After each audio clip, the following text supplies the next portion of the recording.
Views বাংলাদেশের প্রথম বর্ষপূর্তি 15ই ফেব্রুয়ারি 2025 উপলক্ষে সবাইকে আন্তরিক শুভেচ্ছা।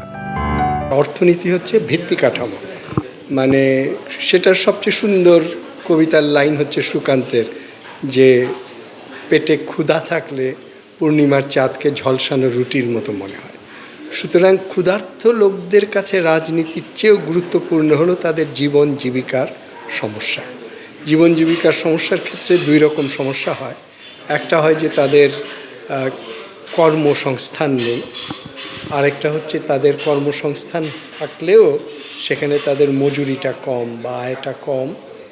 আরেকটা হচ্ছে দুর্বৃত্ত এবং শোষকরা তাদের সম্পদ এবং কর্ম নিয়ে সবসময় তাদের নিরাপত্তাহীনতায় ভোগায় এবং ওগুলো লুট করে নেয়।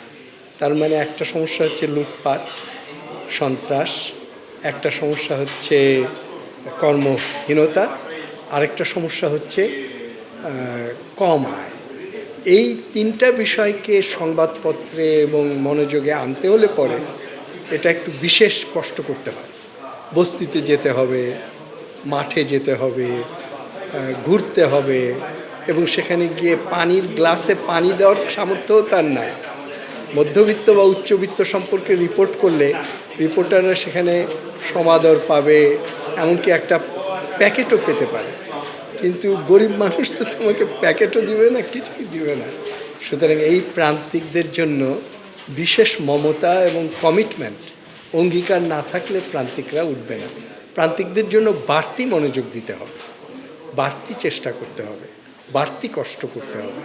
সেইটা যদি মধ্যবিত্ত নিউজম্যানরা করে তাহলেই সেটা সম্ভব। যেমন আমরা আমাদের সংবিধানে আছে না, ডিসঅ্যাডভান্টেজ লোকদের জন্য বাড়তি অ্যাফার্মেটিভ পলিসি নিতে হবে।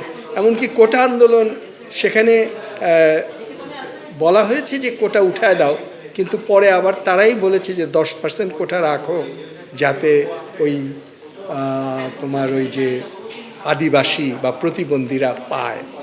মুক্তিযোদ্ধার নাতিপুতিদের কোটার কথা আমি বলছি না, আমি প্রান্তিকদের যথার্থ কোটার কথা বলছি। সুতরাং প্রান্তিকদের জন্য অ্যাফার্মেটিভ পলিসি লাগবে, এবং সেটা সর্বত্র।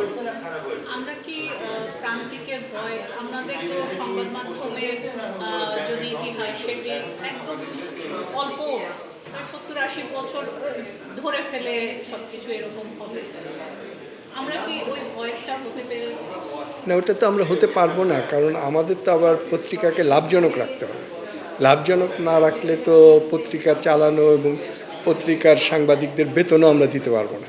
কিন্তু লাভজনক হতে হলে ওটাকে বিক্রয় করতে হবে। বিক্রয় করতে হলে পরে সেটা প্রান্তিকরা তাদের সেটা কিনবে না, কিনবে মধ্যবিত্তরা।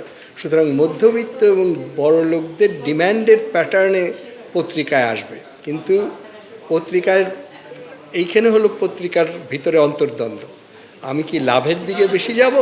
আচ্ছা, লাভের দিকে যাব, যতটুকু আমার না লাভ করলে আমার পত্রিকাটা টিকবে না, তারপরেও আমার একটা অংশ রাখতে হবে, যেহেতু অধিকাংশ মানুষ দেশের হলো প্রান্তিক।